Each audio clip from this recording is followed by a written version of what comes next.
murimo murafata ikirayi kiboze murakomeza kumva ko ari ikintu gisanzwe. Ntabwo uno muntu ari umuntu usanzwe. Niba ari ikirayi mwabonye kiboze nave mu bindi atanduza abandi tumwamagane.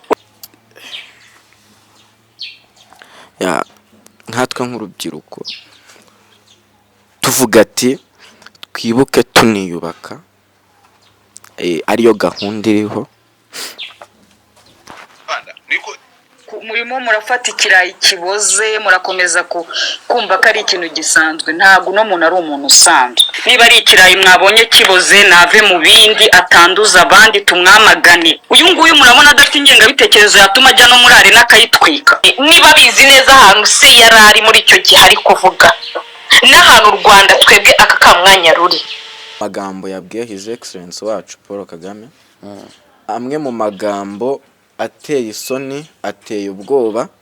Sinibaza yuko umuntu nk'uriya Motion igihugu cyareze kikamukuza akenjoyinga, sinibaza yuko mu gihe turi kwibuka abacu bazize jenoside yakorewe abatutsi yavuga amagambo ameze kuriya ndetse ateye n'ubwoba.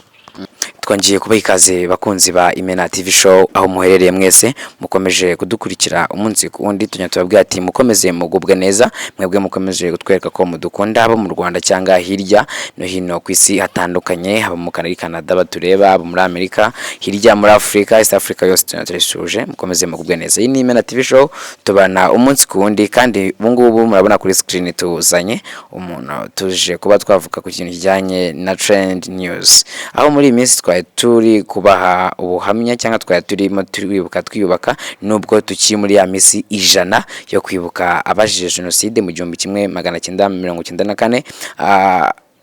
Ubungubu tukaba tutangiye kuba twavuganira ku makuru agiye atandukanye hirya no hino. Ukaba tugeze imbere ku musore wacu aje kuba yatubwira kujyanye na Motion ni abantu benshi baramuzi kandi Motion ni icyamamare. Mbere na mbere tubanze tumwakire tumuhe ikaze. Murakoze. Amazina yanjye ni Kadogo. Kadogo yagarutse ndetse aje kuvuga ku nkuru ibabaje iteye agahinda, kandi yakomerekeje benshi bagiye batandukanye. Navuga yuko ni inkuru nje kuvuga kuri Motion hejuru y'amagambo yabwiye abayobozi, sibye n'abayobozi yababaje abarokotse jenoside yakorewe abatutsi 1994, ndetse yakomerekeje ingeri zose. Hari urubyiruko, hari ababyeyi urugero barokotse jenoside yakorewe abatutsi, ariko natwe urubyiruko byatubabaje. So ndumva rero nta kintu navuga ntarabanza kubumvisha ku magambo twese yahungabanyije urubyiruko, ababyeyi ndetse n'abayobozi muri rusange. Mu by'ukuri nge nabyumvishije mfata umwanya ndabanza ndanarira si ukubabeshya. Hari ikiganiro nawe numvisha nimugoroba, ndetse nyine murumva kwifata byananiye pe, simbabeshye. Urabizi igihe naguhamagaye director nkubwira ko mu gitondo tugomba gukora iki kiganiro, nyine reka mbere na mbere mbumvishe icyo kiganiro, ibindi turabigezwaho nyuma. Ndaje kuba byagutera agahinda urashavura nyine wumva birababaje. Bro, birababaje, nta muntu bitababaza cyane. Niyo mpamvu nje nawe hano kuri kamera kugira ngo mbashe kuba ari ikintu watwumvisha ikintu cyatumye ubabara n'iki cyakubabaje. Murimo murafata ikirayi kiboze murakomeza kumva ko ari ikintu gisanzwe. Ntabwo uno muntu ari umuntu usanzwe. Niba ari ikirayi mwabonye kiboze nave mu bindi atanduza abandi tumwamagane. Uyu nguyu murabona adafite ingengabitekerezo yatuma ajya no muri arena akayitwika. Niba bizi neza ahantu se yarari muri icyo gihe ari kuvuga n'ahantu u Rwanda twebwe aka kamwanya ruri, ni ibintu biri difera. So ishaka kudusubiza inyuma rero kugira ngo twe tubashe kumwumva. Turabasari ku giti cyacu, uriya mutipe wambara ubusa ku muhanda simukeneye, sinyeneye mu mutwe hiwe kuko namaze kumenya ko handuye. Uyu nguyu aragenzwa n'akamwe ngo iki. Bwa mbere nagiye mu mujyi wa Kamembe, nari ngiye gusura papa afungiye i Cyangugu, ndi kumwe na mama imyaka 6 mfite imyaka 6. Security arashwe arapfa. Nose Moses ari mu Rwanda. Niko Eric. Nessa. Godfa. Yo. Nessa urahari. Jambo kuri na noze. Yanga gufite network nke ubwo ayibonye reka tumwumve uraje uvuge shusho. Nessa. Godfa ndikumva wi. Umusa twagiye. Ariko kuki iyo ikintu kiboze mutagikuramo ngo kitanduza n'ibindi? Murimo murafata ikirayi kiboze murakomeza kumva ko ari ikintu gisanzwe. Ntabwo no muntu ari umuntu usanzwe. Umuntu utinyuka akambika his excellence kuri ibyo bintu bivuze ngo yanamushyiraho n'igisasu bro. Bivuze ngo yamushyiraho n'igisasu. Rero ntabwo ngo ari umuntu wo kurebera waba upoza inzoga kuba umutinganyi waba upoza inzoga turimo turabyumva. Ese muri makeya turashaka kumva n'iki yavuze tubwira abakunzi bacu Emena TV show. Ya murakoze. Ikintu cya mbere cyane kuza hano kuri kamera ni amagambo yabwiye his excellence wacu Paul Kagame. Amwe mu magambo ateye isoni, ateye ubwoba. Sinibaza yuko umuntu nk'uriya motion igihugu cyareze kikamukuza akenjoyinga. Sinibaza yuko mu gihe turi kwibuka abacu bazize jenoside yakorewe abatutsi yavuga amagambo ameze kuriya ndetse ateye n'ubwoba. Hari aya majwi nkinnye murambabarira abeshi nyine adukoze ku mitima sibyo, ndetse namwe nyine yanatubabaje birenze. Muraza kumfasha no majwi muze kuyakina nyuma ya kamera kuko na majwi ateye ubwoba. Ni nayo ngewe yanzanye kuri kamera naho sibyo. Rero ngewe nkuko nabivugaga sinibaza ukuntu umuntu wiyambika ubusa nkuriya aza kuba yadusebereza abayobozi bacu b'igihugu sibyo. Amagambo ameze kuriya aryana mu matwi ababaje. Nizera yuko ari beshi nyine yatumye banarwara nihahamuka. Urugero ni ngewe nagize ubwoba pe sinkubeshye, nagize ubwoba. Eze nibazaga uriya muntu ubufasha akavuga ari amagambo motion igihugu yagikuriyemo, igihugu kiramurera kiramukujije, ariko ndiza nashidikanya ko atari no mu Rwanda, ntago ari mu Rwanda kuko ana magambo arakomeye pe, arakomeye. Avuga ukuntu papa we bamufunze sinibuka imyaka ngo bamufunze ngo ibiki sibyo. Atugarura mu bihe bibi. Hari umubyeyi twari turi kumwe ninjoro waje kudusura. Yabaye acyumva amagambo uwo twita nka motion yavuze, ndetse n'ubu ngubu twamujyanye kwa muganga sibyo. Yarwaye hahamuka, yahahamutse ubwe. None aza kudutukira umukuru wacu w'igihugu azi aho twavuye, ashaka kutugara muri bya bihe. Rero nicyo cyane nkanjye nk'urubyiruko kuzana imbere ya kamera kugira nanjye ngira icyo mvuga. Byambabaje, birababaje, biteye agahinda. Nkatwe nk'urubyiruko tuvuga ati twibuke tuniyubaka, ariyo gahunda iriho.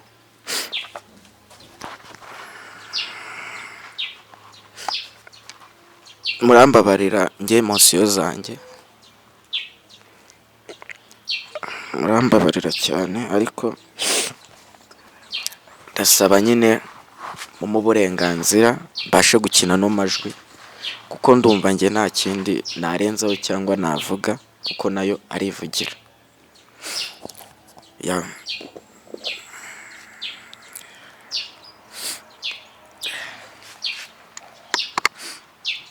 Uburenganzira bwe abifitiye uburenganzira, ariko hari ibintu adafitemo uburenganzira nk'abanyarwanda tureba. Noneho nk'urubyiruko ngaho baze noneho abashyiramo ingengabitekerezo hanze, abo mutazi abo tuzi.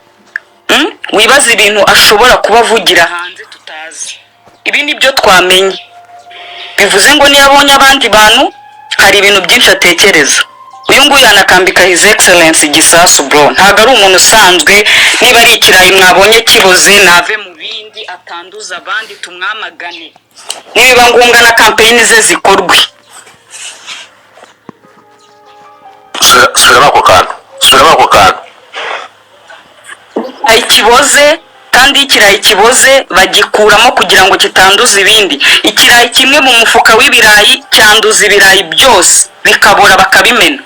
Niba rero twabonye ikirayi kiboze nikivemo abandi nabo batandura, kuko hari abandi benshi bahuye n'ibyo bibazo bamenya kwiyakira.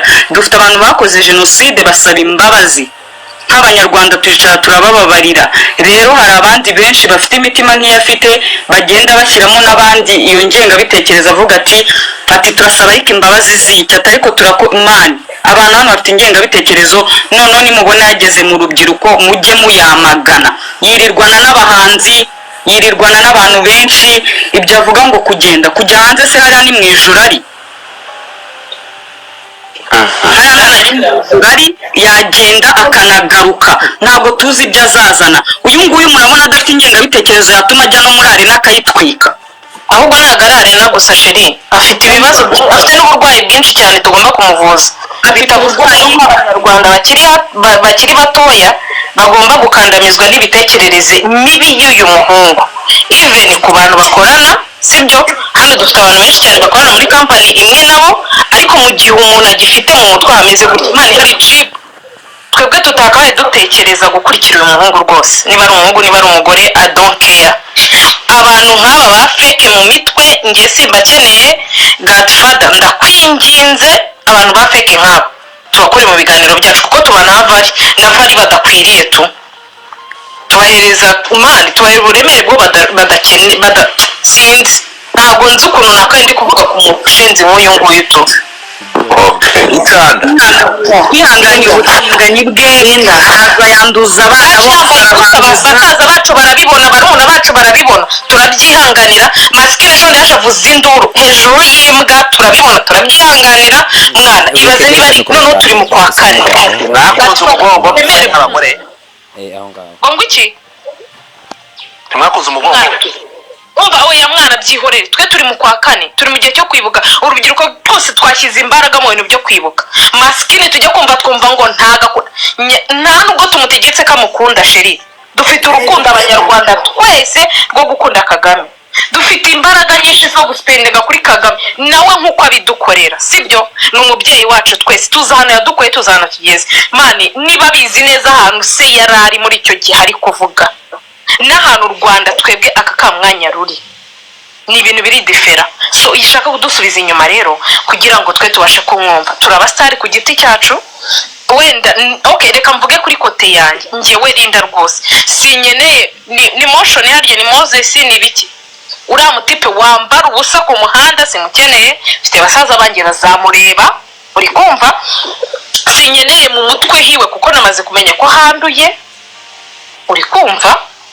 Ntabwo ngeneye rero uriya muntu ko yaza ngiye no kunganira, ntabwo ngiye mukeneye mu biganiro byanjye. Godfather, umbabarire pe, ntabwo nzi impamvu na umuntu ufite umwanda gutyo. vuga ntabwo mufite ikintu wongera zama ya bro yanditse yandi yatangiye avuga ngo yanga inkotanyi ni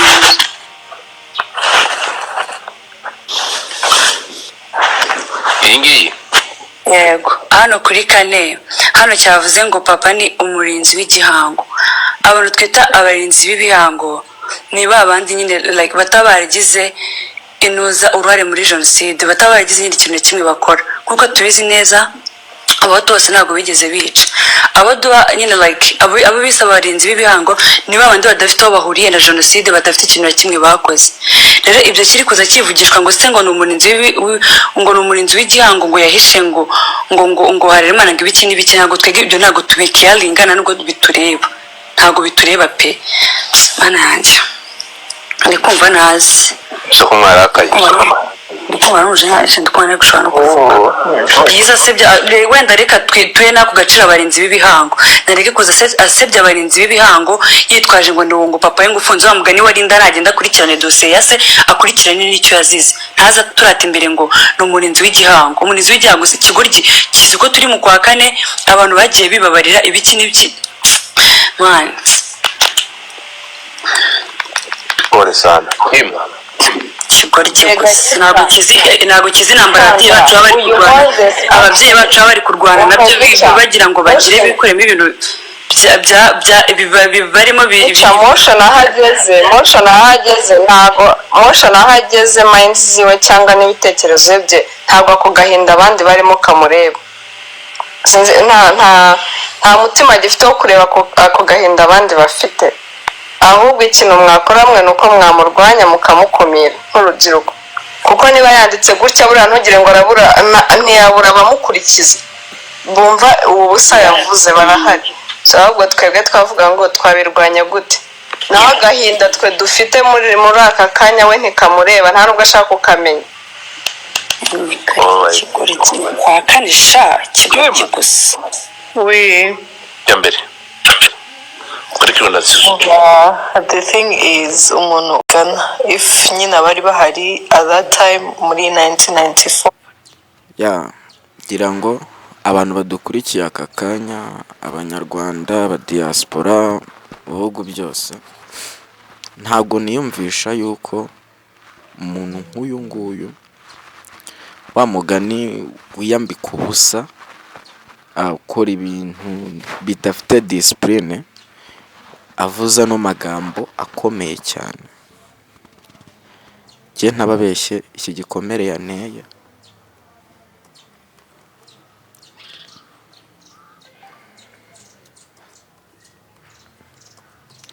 ibintu urwego rw'igihugu rushinzwe kugenza ibyaha nk'ibi ngibi ndabasabye mumbabarire uyu muntu ugifite imyumvire nk'iyi umuntu ugifite ibitekerezo biri sans indication umuntu utinyuka akavuga aya magambo akomeye ameze gutya twese tuzi inkotanyi ibyo zakoze sibyo twese tuzi mukuru wacu w'igihugu ibyo yadukoreye ndetse n'ibyo akidukorera rero respect cyangwa urukundo tumukunda nk'umubyeyi wacu ntago ari uko bakaje kumwandagaza kuri social media sibyo turababaye ngiye n'urubyiruko